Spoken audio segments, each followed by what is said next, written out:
Hello नमस्कार दोस्तों, free digital study में आपका स्वागत है।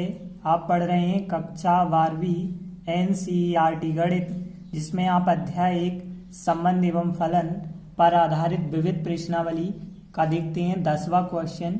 तो देखिए, एक समुच्चय है जिसमें अवयव हैं 1 2 3 से लगा के n तक कुछ भी अवयव हो सकते हैं। अब हमें कहा गया है इस समुच्चय से स्वयं तक के समस्त आच्छादक फलनों की संख्या ज्ञात कीजिए। तो आप ध्यान रखना, जब भी आपको आच्छादक फलनों की संख्या पूछी जाए तो आपको ध्यान रखना जितने अवयव होते हैं उन अवयव का आपको फैक्टोरियल करना होगा। यदि आपके पास 10 अवयव हैं तो फैक्टोरियल 10 कर देना, 5 अवयव हैं तो फैक्टोरियल 5 कर देना। यहाँ पे n अवयव हैं तो जितने भी इसके क्रमचय बनते हैं, क्रमचय मतलब फैक्टोरियल हम कह सकते हैं, तो जितने भी फैक्टोरियल होंगे वही हमारी आच्छादक फलनों की संख्या होगी। तो देखिए, हम यहाँ पे लिखेंगे, दिया गया है एक हमें समुच्चय दिया था 1 2 3 से लगा के n तक। तो आप यहाँ पे देख सकते हैं इसमें कितने अवयव हैं, n अवयव हैं। तो हमने लिखा कि इसमें अवयवों की संख्या कितनी है, n है। इसमें अवयवों की संख्या n है। जब अवयव n है तो फिर इसके क्रमचय भी फैक्टोरियल n होंगे। तो देखिए, हमने लिखा था इसके क्रमचयों की संख्या।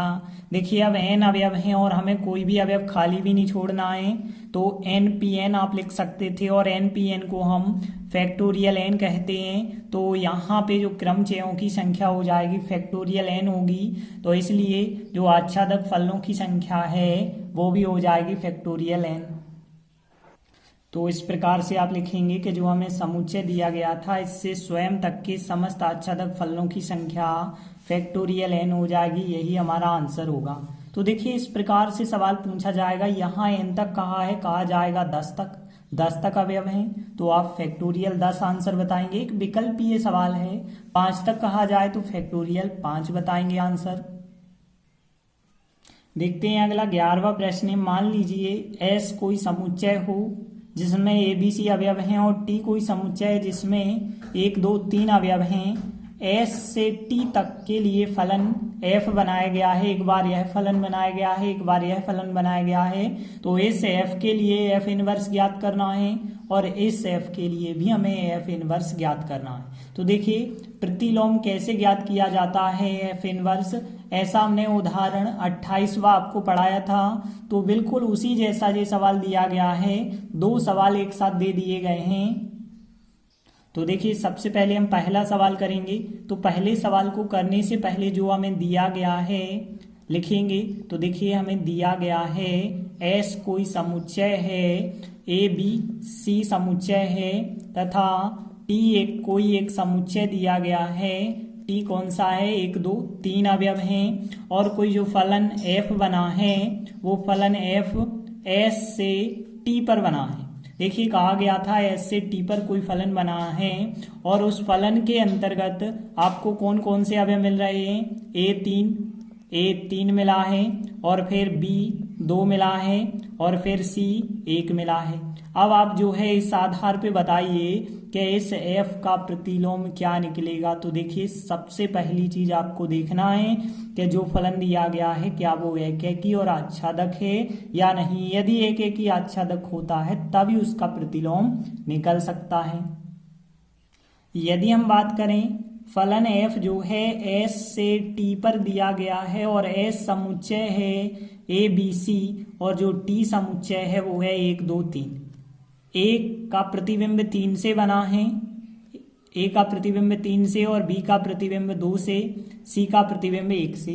यहाँ पे एक चीज आप देख रहे हैं, एक अवयव की एक ही प्रतिबिंब बन रही है, मतलब एकैकी है। और देखिए, जो दूसरा समुच्चय है उसका कोई अवयव खाली भी नहीं बचा है तो आच्छादक भी है।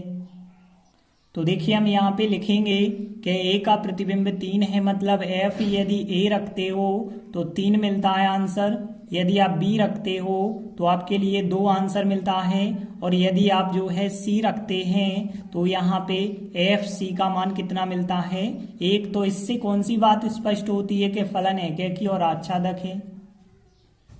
तो यहाँ पे जो फलन है वो एकेकी और आच्छादक है, तो इस वजह से हम कह सकते हैं एफ का जो प्रतिलोम होगा विद्यमान होगा।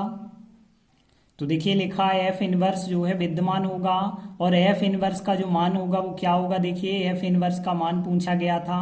तो देखिए अब आपको पलट के लिखना होता है, ए 3 लिखा है, अब आप लिखेंगे 3a, बी 2 लिखा है, लिखेंगे 2b, सी 1 लिखा है, आप लिखेंगे 1c। तो इस प्रकार से आपको एफ का इनवर्स प्राप्त हो जाएगा। अब देखते हैं इसी प्रकार से दूसरा क्वेश्चन है। तो देखिए इस दूसरे क्वेश्चन में भी दिया है, मैं बिल्कुल यही लिखेंगे, एक एस समुच्चय एक टी समुच्चय और फलन एफ जो है एस से टी पर है। तो देखिए यहाँ भी बिल्कुल हमने वही लिखा है, एक समुच्चय एस है एक समुच्चय टी है और एस से टी पर कोई फलन एफ है और एफ फलन का मान जो हमें प्रश्न में दिया गया था वही हमने लिखा। अब यहाँ पे चेक करेंगे जो फलन एफ है एकेकी आच्छादक है या नहीं।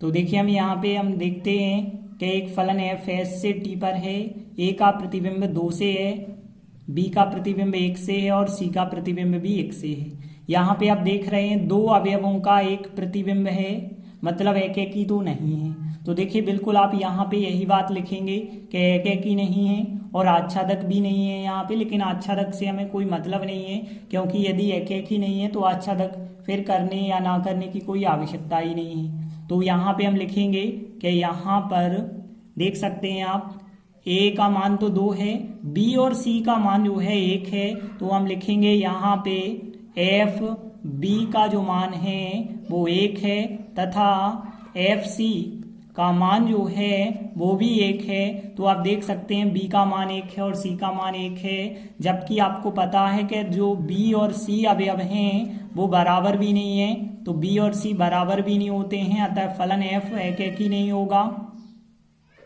तो देखिए हमने लिखा था फलन एफ एकेकी नहीं है। अब देखिए आच्छादक आपको बिल्कुल लिखने की जरूरत नहीं है, होता या नहीं होता उससे कोई मतलब नहीं, क्योंकि प्रतिलोम तभी विद्यमान होता है जब एकेकी और आच्छादक दोनों हो। जब यहाँ एकेकी नहीं है तो आप सीधा कह सकते हैं कि इसलिए एफ इनवर्स विद्यमान नहीं होगा।